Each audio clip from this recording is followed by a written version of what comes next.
Havia exatamente 46 homens na formação naquela manhã fria de novembro, em Fort Bragg, Carolina do Norte. E havia ela. O sargento Mor, Derek Holt, passou os olhos pela fileira com a expressão de quem acabou de encontrar uma pedra dentro do sapato.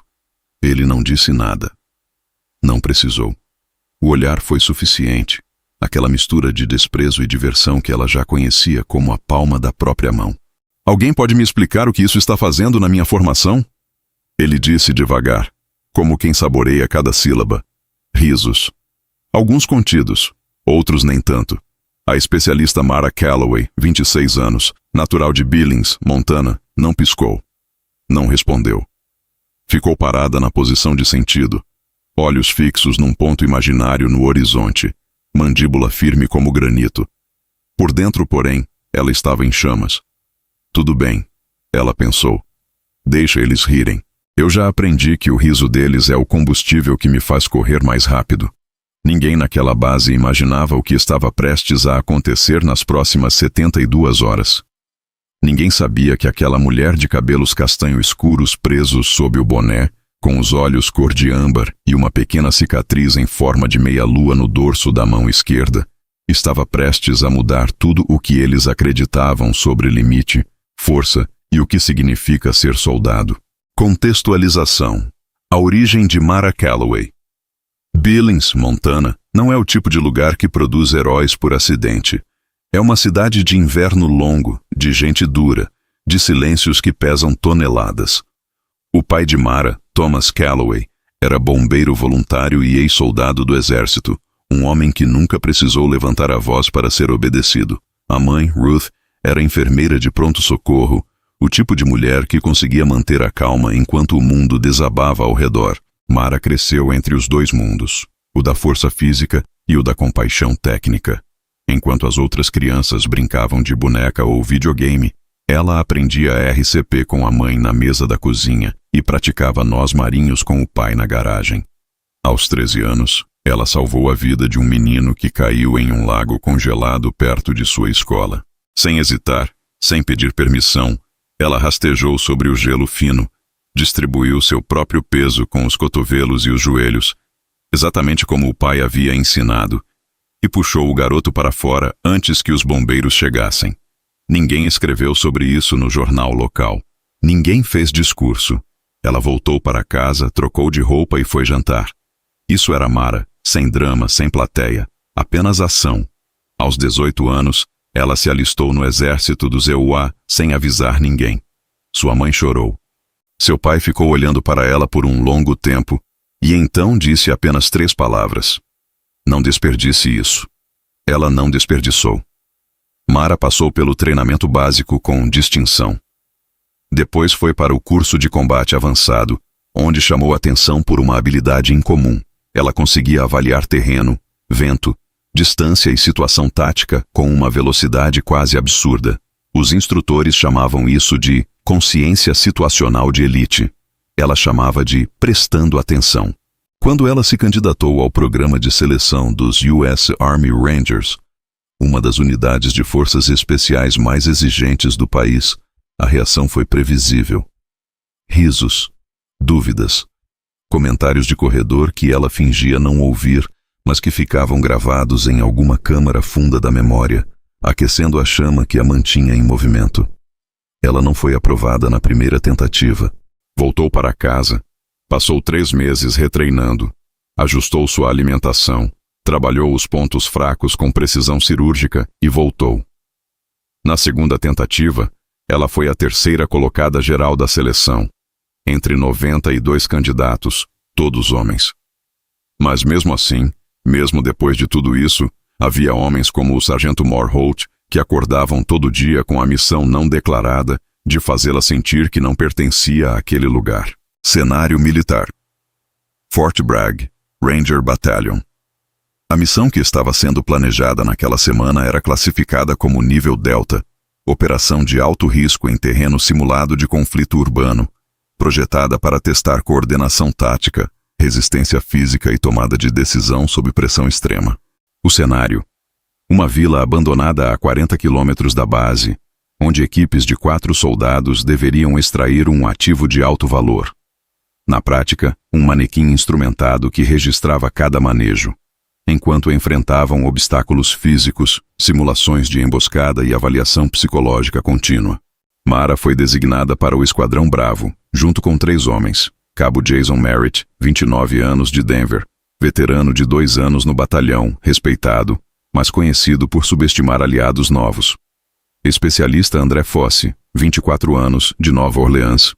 Atleta, rápido, mas com histórico de decisões impulsivas sob adrenalina. Sargento Kyle Draven, 32 anos, de Chicago. O mais experiente do grupo. Silencioso, observador, e o único que desde o primeiro dia não havia feito piada nem comentário sobre a presença dela. O briefing aconteceu numa sala abafada de mapas e marcadores de quadro branco. O capitão Rodrigues, responsável pela operação, apresentou o plano. Mara anotou tudo com letra miúda e organizada no pequeno caderno tático que carregava desde o campo de treinamento. Alguma dúvida? Rodrigues perguntou ao final. Mara levantou a mão. Senhor, o ponto de extração secundário no setor leste está a 300 metros de uma depressão de terreno que não está marcada no mapa. Se o Esquadrão Bravo for forçado a usar esse ponto sob fogo simulado, vamos estar expostos por pelo menos 45 segundos sem cobertura natural. Silêncio. Rodrigues olhou para ela. Depois para o mapa. Depois de volta para ela. Você esteve nesse terreno? Não, senhor. Estudei as imagens de satélite ontem à noite. Outro silêncio. Holt, encostado na parede, cruzou os braços e bufou levemente pelo nariz. O tipo de som que não era exatamente uma risada, mas chegava perto. Duly noted, Calloway, Rodrigues disse com cuidado. Vamos considerar. Merritt esperou até saírem da sala para murmurar, sem olhar para ela. Impressionante. Ela estuda mapas de satélite antes de dormir. Que vida empolgante. Fosse riu baixinho. Draven não disse nada. Conflito. A humilhação e a prova impossível. O exercício começou às 04h30 da manhã seguinte, sob uma garoa fina que transformava o solo em lama e o ar em algo entre névoa e frio cortante. Os primeiros 40 minutos correram dentro do planejado. O Esquadrão Bravo se moveu em formação pelo terreno aberto, cruzou o primeiro ponto de verificação e entrou na área urbana simulada, um conjunto de construções de concreto abandonadas que o exército usava há anos para treinamentos desse tipo. Foi no segundo setor que as coisas começaram a desmoronar. Uma simulação de explosão, um dispositivo de fumaça e som, detonou a menos de 10 metros de Fosse, que instintivamente virou para a esquerda e perdeu a orientação por alguns segundos. Merritt, em vez de cobrir a retirada, avançou sozinho em direção ao objetivo, contrariando o protocolo. Merritt. Draven chamou em voz baixa e firme. Formação. Tarde demais. Merritt já havia dobrado a esquina. E então, o segundo dispositivo detonou. Desta vez, foi maior. O sistema de avaliação registrou Merritt como incapacitado. Na linguagem do exercício, ele estava fora de combate. Um árbitro de campo surgiu do nada com um colete laranja sinalizando a baixa simulada. Merritt ficou vermelho de raiva e humilhação. Isso é um absurdo, ele resmungou. Eu estava coberto. Você não estava, o árbitro disse seco. Com Merritt fora, o esquadrão perdeu 1/3 da força ofensiva. A missão original, extrair o ativo e chegar ao ponto de extração primário, agora exigia uma rota diferente. E foi exatamente nesse momento que Holt, que observava o exercício de um ponto elevado com binóculos, decidiu acrescentar uma variável não planejada. Um protocolo permitido pelos instrutores em casos de desempenho abaixo do esperado. A missão foi alterada em tempo real. O ponto de extração primário estava agora comprometido. O esquadrão deveria usar o ponto secundário, o ponto que Mara havia sinalizado no briefing. O ponto com a depressão de terreno descoberta. Draven olhou para ela quando a mensagem chegou pelo rádio. Calloway. Já sei, ela disse. O que fazemos? Ela respirou. Analisou. O tempo que levou para processar foi de aproximadamente 4 segundos.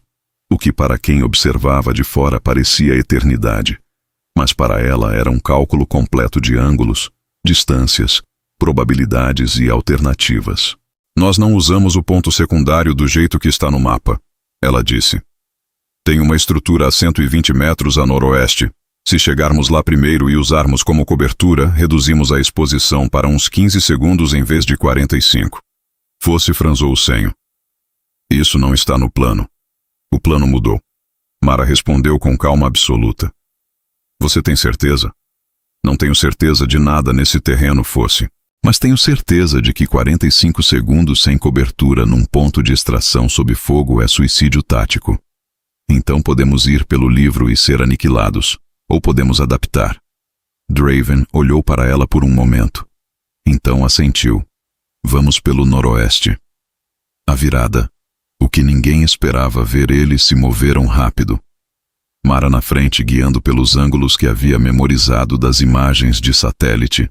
Draven cobrindo a retaguarda, Fosse carregando o ativo simulado. A estrutura estava lá, exatamente onde ela havia calculado. E então veio o terceiro dispositivo, o mais próximo de todos. Detonou a menos de 5 metros de Draven. O árbitro surgiu. Sargento Draven, baixa simulada. Fosse parou no meio do movimento. Mara não parou. Fosse, continua se movendo. Eu cubro. Somos 2, ele disse. E havia algo na voz dele que era diferente agora. Não era desprezo, era medo real. 2 contra um objetivo e um ponto de extração quente. Eram 4 a 20 minutos. Ela respondeu. E ainda estamos de pé. Fosse a olhou. Pela primeira vez desde que o exercício havia começado, ele a viu de verdade. Não como a mulher que não deveria estar ali. Como o único soldado funcional além dele naquele campo. O que você precisa que eu faça? Ele perguntou. Essa pergunta. Mara sentiu algo se mover dentro do peito. Não orgulho, não alívio. Era algo mais simples e mais poderoso do que isso. Era reconhecimento. Carrega o ativo até a estrutura e espera meu sinal. Quando eu disser agora, você corre para o ponto de extração e não para por nada. E você? Eu faço o resto. O que aconteceu nos 3 minutos seguintes foi gravado pelas câmeras de avaliação táticas posicionadas ao longo do campo. E mais tarde se tornaria material de análise obrigatória no programa de treinamento avançado do batalhão. Mara Calloway usou a estrutura como âncora de rota. Moveu-se em arcos curtos e controlados para confundir os sistemas de avaliação de fogo inimigo, sensores de laser posicionados pelos árbitros.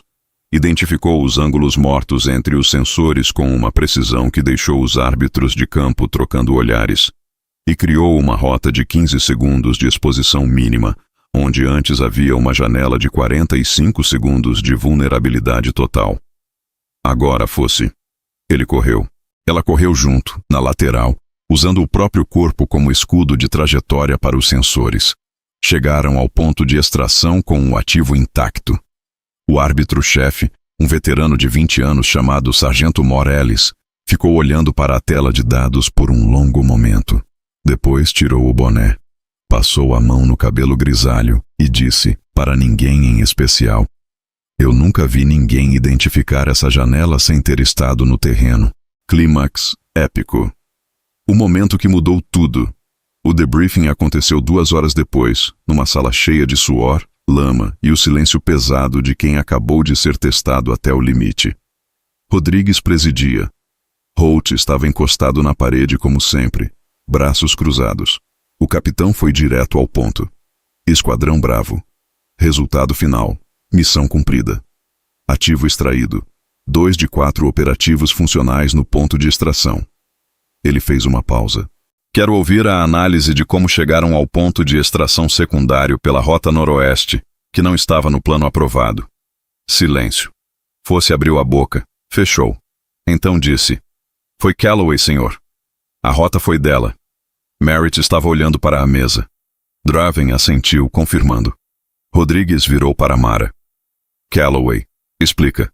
E ela explicou. Com calma, com clareza, com os números exatos. Tempo de exposição, ângulos, distâncias, decisão de adaptação em tempo real. Sem drama, sem ênfase desnecessária. Apenas os fatos, na ordem em que aconteceram. Quando ela terminou, Rodrigues ficou em silêncio por alguns segundos. Então fez algo que ninguém esperava. Ele se levantou. Não era protocolo. Não estava no roteiro. Ele simplesmente se levantou, olhou para ela e disse: Especialista Calloway, o que você fez hoje não foi apenas cumprir uma missão.